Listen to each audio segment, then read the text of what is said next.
I'm with Carolinian Canada Coalition, and I like the fact that these presentations were talking about community.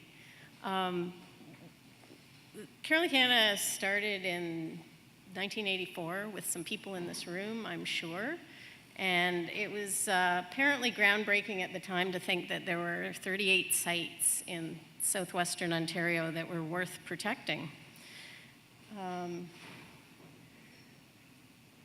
What attention focused on at that time was that this area is a hotspot for Canada. It has 1/3 of Canada's species at risk. It has more plants and animals than any other place in Canada.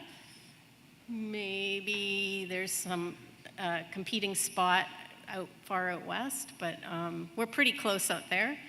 We have some of the best populations of different wildlife in North America. We have some of the highest habitat diversity.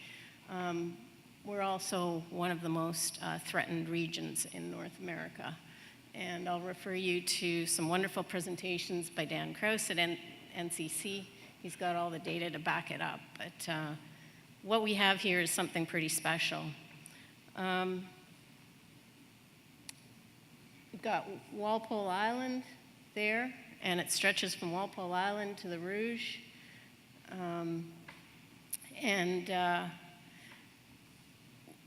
We have about 1/4 of Canada's population as well. So this area has a lot to offer in the form of how do we make conservation work on a highly settled landscape. We have lots of jurisdictions. We have 14 counties, same number of watersheds, many more sub-watersheds in townships and municipalities, conservation authorities, 3 M&R districts. Every site that we look at has, 50 to 100 properties, not to mention natural heritage systems, which we're now starting to look at. So there's been a role for Carolinian Canada over the last 30 years, and that is collaboration.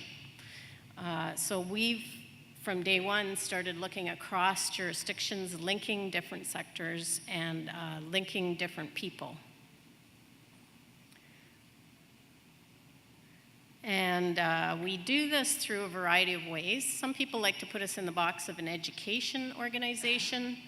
We actually started out as bringing research together and setting a joint agenda with all the different players on the landscape. And in the 90s, we made sure that we include the planners, the agriculture groups, the foresters, and all the different people who manage land in southwestern Ontario.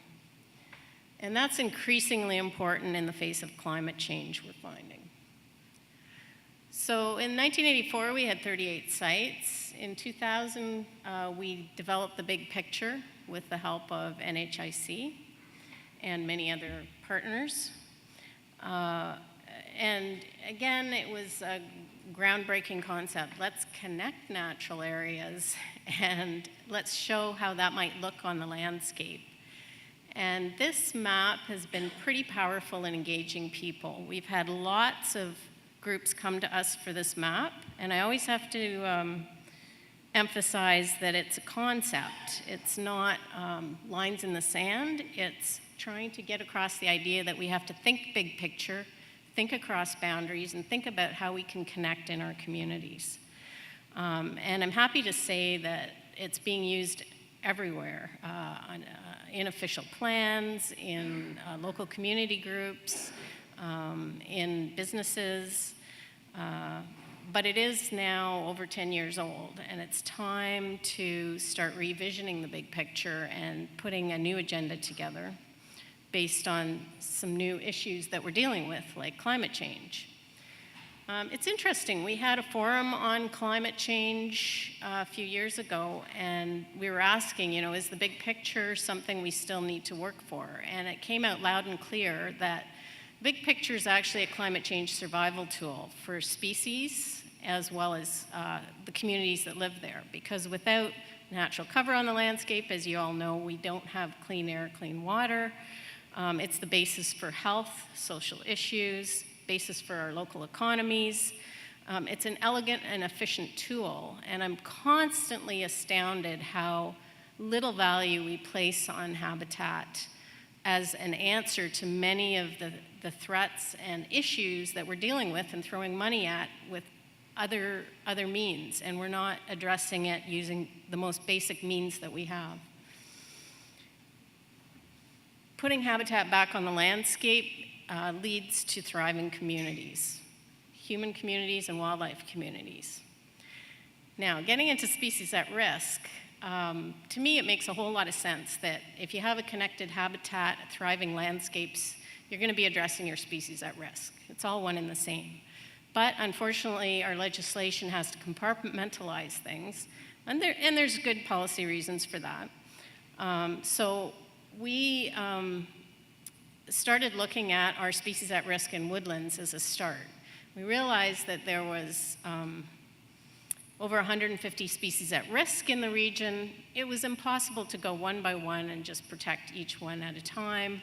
And it would just cost too much, and it would just maybe not even be very effective.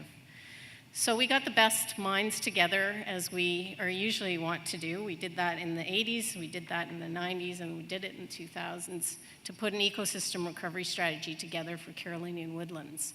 And lo and behold, we found that if you work on Carolinian woodlands, you have to work on tall grass, you have to work on prairies, wetlands, waters, everything else on the landscape. So it's a whole landscape approach. And the no-brainer that everybody sitting around the room identified was that prevention is better than trying to clean it up after, trying to bring species back. We have 500 plus rare species that are not on the list, rare species and habitats. Do we just focus on the highest priority species that are about to disappear? Or does it make sense to put a little bit of effort into prevention? And how do you do that? Through an ecosystem approach. Again, it's a bit of a no-brainer for anybody working in ecology, but what Carolinian Canada does is try to link policy, science, legislation, on-ground action, local groups to provincial groups, and scientific theory as well. So our Carolinian Woodlands strategy has been really helpful in setting the scene for us and communicating between people.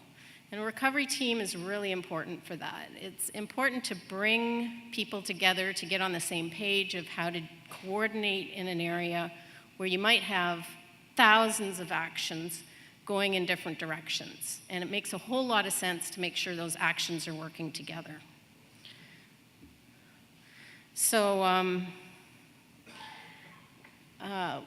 what we did then is we thought, how do we take this big ecosystem strategy and these big goals that we have and apply that in an efficient manner with the very small resources we have. Our group is smaller than most, all conservation authorities. We're one of the smallest groups out there, but we have a lot of big groups around the table. So we have NCC on our board, we have conservation authorities, we have Ontario Professional Planners, we have OFA, both OFAs.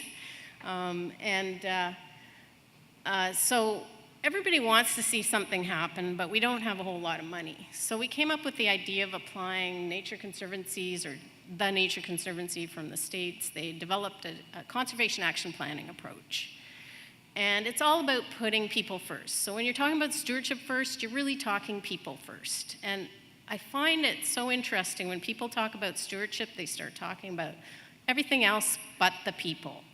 And in the 1980s, when Carolinian Canada started, it was apparently a groundbreaking thought to go to the landowners and get them involved in conservation and get them, as partners in what they are already proud of and already protecting.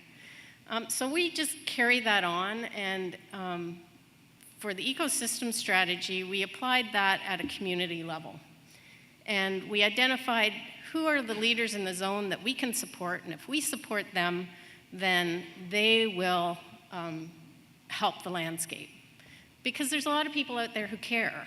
I think we're focusing too often on the people who put up barriers or identify problems, when there's a lot of people who are doing things without even being asked. They can create energy, they can create a positive outcome. And those are the people we want to support. So with our conservation action plans, we start with a team of community leaders in each area, bring them together, lay out some of the science, and get them to think about what are they doing now, what needs to be done for species at risk, what are the gaps, and each team comes out with a set of 20 to 40 high priority recommendations. And then they sign on and say, I'm going to carry this out.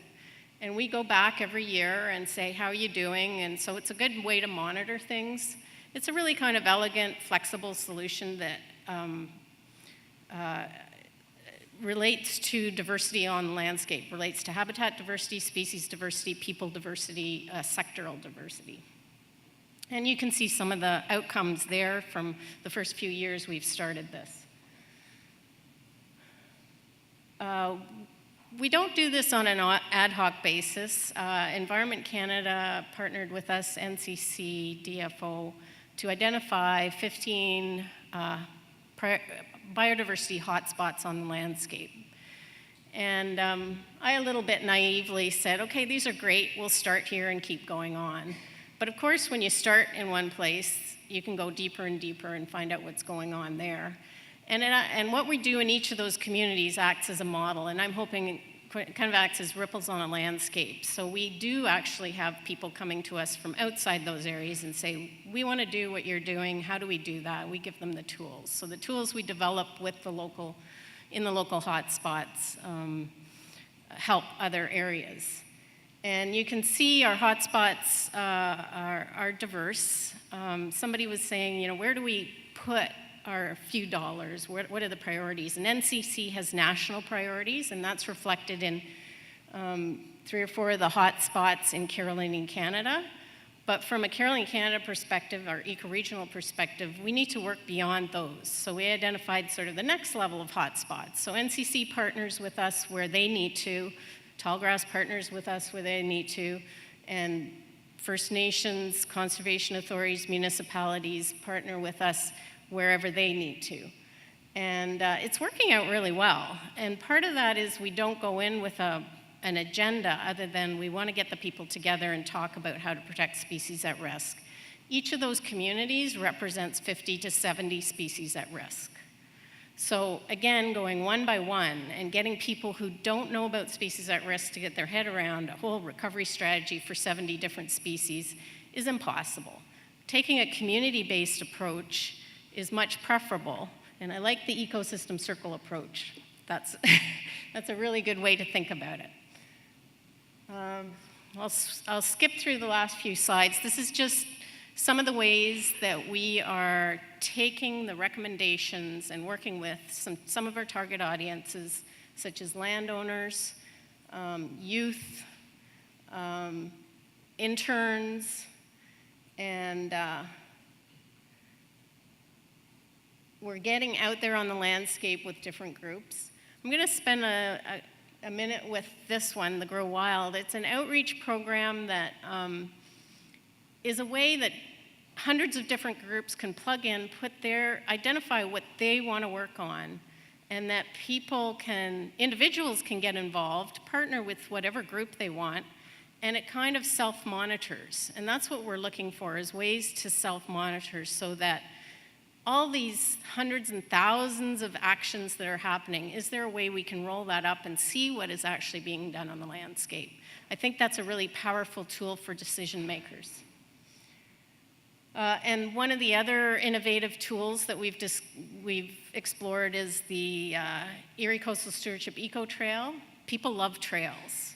And so if you take somebody who's walking along the trail, they could be a council person, they could be a farmer, they could be a family person, they could be a gardener. And all of those things, although they're not out there saying they want to protect species at risk, they do have an interest and a stake in the outdoors and their natural environment. And trails are a really good way to engage people. And we're finding this project has really brought a lot of people together. We have done a South Coast Treasures project with municipalities, and I just want to touch on some of this region is under threat. It has some of the biggest threats in North America. Habitat is continuing to be lost. Species are continuing to be lost. And when you get together and say, well, what have we done over 30 years? We've done a seismic shift in thinking. We're thinking, instead of sites, we're thinking natural heritage systems. Instead of just plantations, we're thinking habitat that supports species at risk. And I think in the next 30 years, we need another seismic shift. Think about how we really do stewardship first, how we can really creatively support the people who are out there who are ready to work on things. And we will continue to work with many partners and identify how we can best work together across the zone on a joint agenda for the Carolinian Canada ecoregion, and we hope that we can work with other ecoregions and connect that way. Thank you.